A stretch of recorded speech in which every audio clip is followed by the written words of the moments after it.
Ketika Amerika Serikat melancarkan serangan militer, publik biasanya hanya melihat satu hal. Jet tempur lepas landas, rudal menghantam target, dan operasi selesai dalam waktu singkat. Namun, serangan itu bukanlah awal perang. Itu justru bagian terakhir dari proses panjang yang sudah berjalan jauh sebelumnya. Semua dimulai dari intelijen. Di Amerika Serikat, pengumpulan informasi tidak dilakukan oleh satu lembaga saja. Ada beberapa badan intelijen yang bekerja paralel dengan peran yang berbeda. Yang pertama adalah CIA. CIA berfokus pada intelijen luar negeri yang bersifat politik dan strategis. Bukan soal senjata, melainkan soal manusia. Siapa yang benar-benar memegang kekuasaan, siapa yang memberi perintah, siapa yang bisa mempengaruhi keputusan penting. CIA membangun jaringan sumber dan informan untuk memahami struktur kekuasaan sebuah negara, termasuk konflik internal yang tidak terlihat di permukaan. Namun, informasi manusia saja tidak cukup. Disinilah peran NSA. NSA bertugas mengumpulkan dan menganalisis komunikasi. Yang dianalisis bukan hanya isi pesan, tetapi pola. Siapa berbicara dengan siapa, seberapa sering, dari lokasi mana, dan pada jam berapa. Dari pola komunikasi ini, struktur komando militer bisa dipetakan dengan sangat akurat.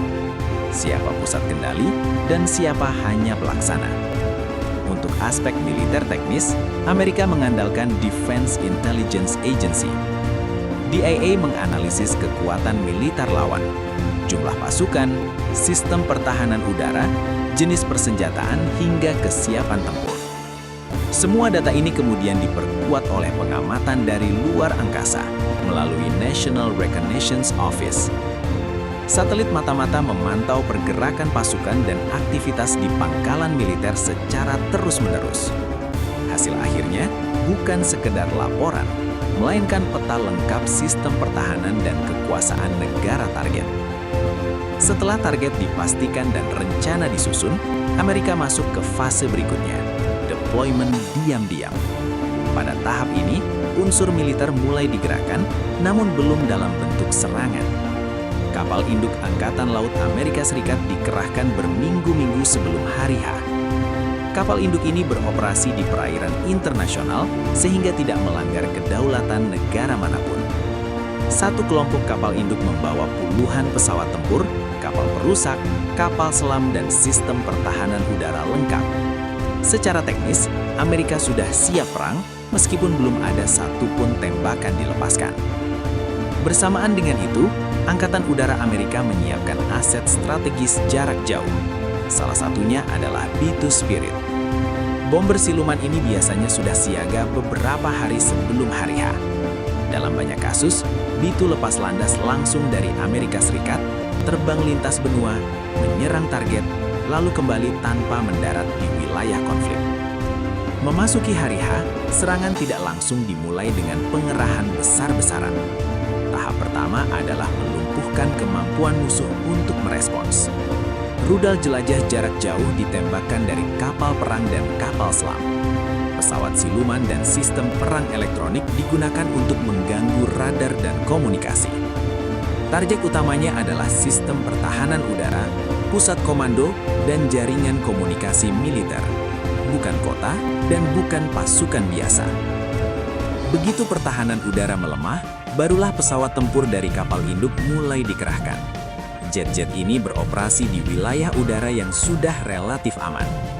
Pada tahap ini, Amerika biasanya telah mencapai penguasaan udara penuh. Jika target bernilai sangat tinggi atau berada di lokasi paling terlindungi, maka B-2 bomber digunakan. Serangan ini bersifat presisi, diarahkan ke bunker, fasilitas strategis, atau pusat kendali utama. Setelah target utama lumpuh, operasi bisa dihentikan atau dilanjutkan tergantung tujuan politik dan militernya.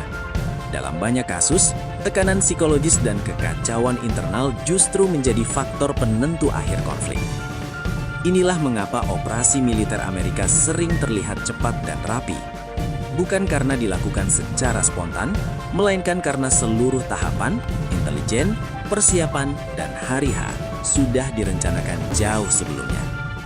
Jadi, ketika kita melihat berita bahwa Amerika melancarkan serangan, ingat satu hal, serangan itu bukan awal perang.